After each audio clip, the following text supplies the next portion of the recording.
Aba, talagang, kakaiba na 'to mga tol, Sa kabilang banda na 'to, sa kabilang banda na naman 'to mga kapatid. Hindi na 'to sa West Philippine Sea, 'no? Sa kabilang banda 'to sa may Catanduanes mga tol, sa kabilang bahagi ng bansa natin.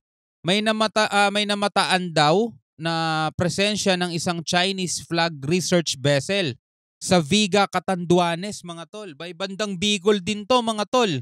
Ito ang ating aalamin na bibigyan natin 'to ng, reaction video mga kapatid 'no, at, alamin natin 'to kasi ang nakakatakot dito mga tol, dito sa mga research vessels na 'to ng China, magugulat-gulat ka na lang hindi na nag-iisa 'to, ang dami na nila tapos nagsa-swarm na sila dun, inaangkin na nila yon, guguhitan na lang nila yun, sasabihin nila part yan ng teritoryo nila. Kaya ito mga kapatid, samahan ninyo ako mula rito sa PTV Philippines. Yan at huwag niyong kakalimutan mag-subscribe sa VTV at syempre dito rin sa ating YouTube channel kung bago ka pa lamang dito. At trip mo yung mga ganitong klaseng reaction video sa mga balita mga kapatid. Huwag na natin patagalin pa, panoorin na natin to. Binabantayan ng Armed Forces of the Philippines ang hindi otorisadong presensya ng isang Chinese flag research vessel sa bisinidad ng Hilagang Silangan ng Viga, Catanduanes.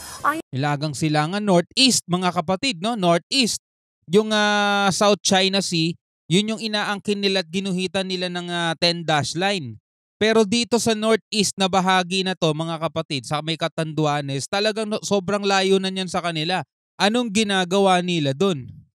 Research vessel sa bisinidad ng Hilagang Silangan ng Viga, Catanduanes. Ayon po sa AFP, namataan ang research vessel noong April 25 sa layong 60.9 nautical miles sa silangan ng Rapu-Rapu Island sa Albay.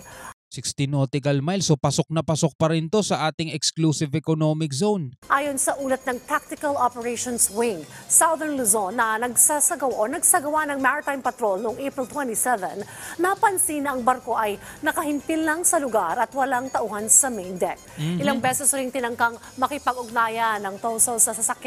Ayan no, naaalala ninyo mga kapatid, eto mapa. Ito yung West Philippine Sea, yun dito, hanggang dito yan. Iba yan ng West Philippine Sea. Dito sila namamalagi. Ito is Spratly Islands. Dito yung bandang Scarborough. Mga tol, yan dyan sila. Ngayon, nandirito. Ang titigas na mukha mga tol, nandirito. Oh. Grabe. Malayo na ng rating. Ang pandagat sa pamagitan ng regular radio channels, ngunit bigo itong makakuha ng tugon. Nananatili pa rin nakamatsyag ang AFP sa hindi otorisadong research vessel sa maritime domain ng bansa. Inutusan na rin nila ang iba pang sasakyang pandagat na paigtingin ang kanilang surveillance at reporting. Nakikipag-ugnay na rin ang AFP sa mga kinaukulang ahensya upang tugunan ang hindi otorisadong research vessel ang investigahan ng anumang illegal na aktibidad nito sa ating exclusive economic zone. Hindi pa provokasyon ang ginagawa niyan? Hindi pa provokasyon ang ginagawa ng China mga tol? At talagang papasukin nila yung kahit na hindi na naman nila nasasakop. Piruin mo mga tol, nandito yung China bandang taas. Diba? Dito banda yung Taiwan eh. Piruin mo, nandito yung barko nila, titigas na mukha, diba? Nakikita nyo ba yung mouse arrow ko? Ayan andyan dyan sila upang tiyakin ang seguridad at proteksyon ng ating mga karagatan. Tuloy natin tong balitang to dito sa may UNTV. Ayan hindi otorisadong Chinese research ship namataan sa bahagi ng Catanduanes, sabi ng AFP. May namataan. Anong gagawin natin mga tol, no?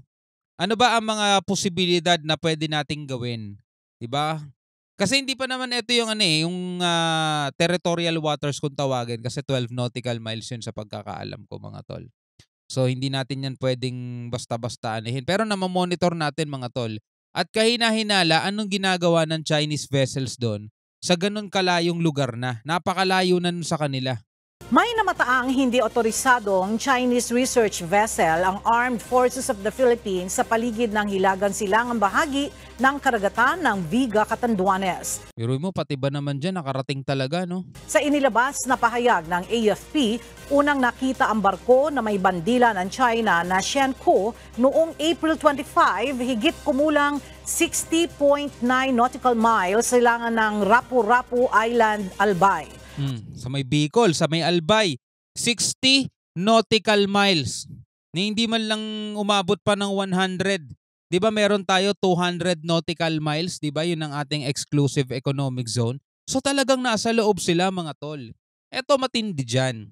Kapag hindi ito aaksyonan ng ating gobyerno kasi ngayon, 'di ba, minomonitor nila, namataan nila, kine-question nila kung anong ginagawa, ng hindi otorisadong Chinese research vessels diyan. Nagre-research, research vessels eh, 'di ba? So, ewan ko kung anong gustong tuklasin niyan diyan, 'di ba? At pag nakita nila mayaman 'to sa mga likas na yaman din Mayaman 'to sa isda, mayaman din 'to sa langis. Baka magulat-gulat na lang tayo mga tol, pinamumugaran na rin ng mga inchik yan. Baka magulat-gulat tayo, pinamumugaran na ng mga militia vessels yan. 'Di ba? Baka magising na lang tayo sa isang umaga pinapalayas na rin yung mga barko natin diyan mga tol. Matinding-matindi na talaga sila noon. Ngayon ang kailangan bantayan ngayon ng ating gobyerno, 'di ba? Ang barko na nakahintil sa lugar ay walang sakay na mga tauhan sa main deck, batay sa report ng Tactical Operations Wing Southern Luzon.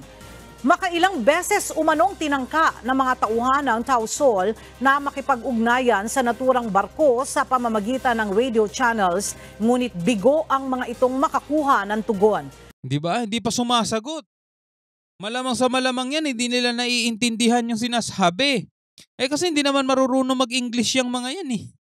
Pag nagsasalita yan, nagbabasa lang yan, mga script yung binabasa nila mga tol. Pero yung magre-reply sila, lalong-lalo na hindi sila otorisado at wala silang paalam na pupunta sila dyan. Ganon sila ka-desperado mga tol, desperado na talaga China. 'Di ba? Kasi tulad nga ng mga nababalitaan natin, 'di ba? Bagsak na bagsak daw ang ekonomiya nila. Nababalitaan lang natin yun mga tol. Napapanood natin yun sa ibang mga balita. Bagsak na bagsak ang ekonomiya nila. At kaya, tapos lumolobo pa yung populasyon nila. Kaya talagang todo hanap sila ng mga resources. Kaya nga ayaw nilang bitawan tong West Philippine Sea. Kaso nakikita-kita nila mukhang hindi na rin sasapat mga tol. Dahil pumapalag na Pilipinas eto. Tapos Pilipinas pa rin. 'Di ba teritoryo pa rin ng Pilipinas ang pinupuntahan nitong mga mokong na 'to, 'di ba? Nandito naman sila sa may Bicol, 'di ba? Hanggang doon umabot mga tol, ay grabe. Tapos kapag nire-radio challenge mo, hindi sumasagot. Samantala, inatasan ng AFP ang mga kalapit na sasakyang pandagat na palawakin ang kanilang surveillance and reporting, gayon din ang pakikipag-ugnayan sa mga kinauukulang ahensya para aksyonan ang hindi otorisadong presensya ng barko at maimbestigahan ang anumang illegal na aktibidad nito. Kitang-kita mo yung kakulangan natin mga tol sa mga barko. Kitang-kita natin, 'di ba, yung kakulangan natin. Kasi kung sa China yan o kaya sa ibang bansa, may lalapit na agad na Coast Guard dyan.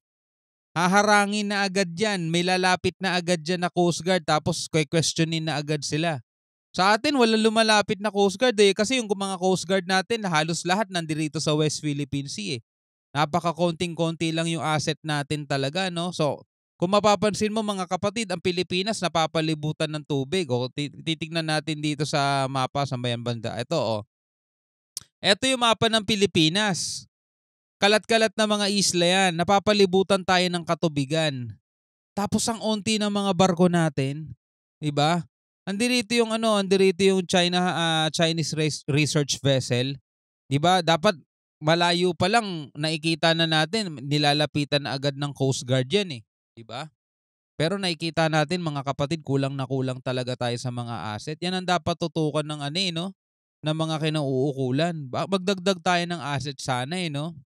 Kailangan nilang budgetan 'yun mga tol, 'di ba? Ikaw, anong masasabi mo mga tol dito sa videong napanood natin? Nung nakaraan sa Benham Rice, no? Ngayon, dito naman ngayon sa may Catanduanes, sa Viga Catanduanes, mga tol. Malapit sa Albay. Oh my goodness, mga tol. So hanggang sa muli, maraming salamat sa inyong panonood. Hanggang sa muli, ako nga pala si Shobaldi. Peace out.